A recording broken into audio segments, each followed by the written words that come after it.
Joining us here now, Charles Ferguson, director of Inside Job, the film Oscar-nominated On the Financial Crisis. It is out on Blu-ray and DVD March 8th. Whatever the format may be, I highly recommend you digest it. I don't care if you watch it in granular black and white, because the information is extraordinary. Also with us, Lynn Turner, former SEC Chief of Accounting. Yes, accounting, as boring as it may seem, is at the root of all evil when it comes to this.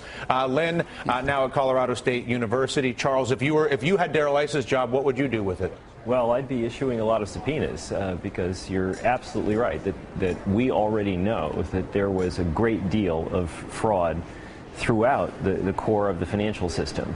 And what we don't know is exactly who should be criminally prosecuted. But it seems absolutely impossible that there was not any criminal liability in these gigantic accounting frauds. Lynn Turner, accounting fraud as a way to make money, selling somebody something that isn't what it appears to be, that's a pretty good business, yes?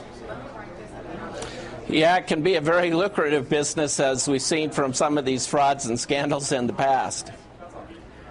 How do you stop it, particularly with the SEC being funded the way that it is, and Eric Holder and the Justice Department apparently not interested?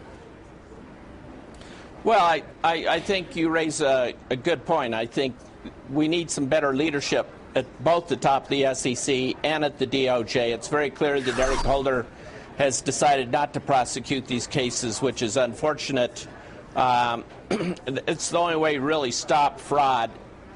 Is to make sure that those people who do the bad things are held accountable. When you've got no accountability, which is the situation we have on Wall Street today, then people are free to break the laws and do great damage to those average Americans in these pension plans. And Charles, interesting to watch the protests and the incredible threat that is posed to the Wisconsin pension system right now, where the average pension is $24,000. Yes.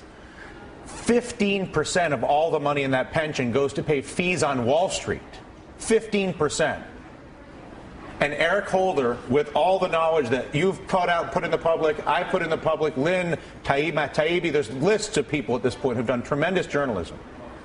Yes. How does Eric Holder get away with not prosecuting a single person? Well, I'd like to know. We tried to interview him for our film, and he declined to be interviewed. Unfortunately, everybody in the Obama administration refused to be interviewed. How do you explain that, Lynn Turner? You know, I think you've got a culture in Washington, D.C. now that's been best described by one of the Democratic Senate leaders, Dick Durbin. And Dick Durbin has said publicly that the banks own Congress. They own Washington, D.C. And I think he's absolutely right. And as long as the banks are able to own those people, own their votes, and exert the influence they have over them, you aren't going to see an Eric Holder go out and prosecute them. What is our leverage, Charles? And I don't just mean those who are able to use media assets, whether it's filmmakers like yourself or journalists like Matt or broadcasters like me. Everybody has their own angle at this. But is there not some density of public pressure on Eric Holder specifically for his failure to prosecute anything that's been discussed in any of these locations? Well, I certainly hope so. And I hope that in a few of the states that are most severely affected, we might see political action leading to state prosecutions by state attorneys general. The logical state, of course, would be New York. We'll see whether that happens. But I mean, I got to wrap this up. But my experience with Andrew Cuomo when he was AG was that he was as bought by the banks as Eric Holder. I have to say, Eric Holder and Andrew Cuomo seem to be partners in crime, so to speak, in this regard. I hope that there will be enough public pressure that this will begin to change. All right. Listen, Lynn, thank you so much for your time. Charles, congratulations on the continued success of your film. You think you're going to win an Oscar on Sunday? We'll find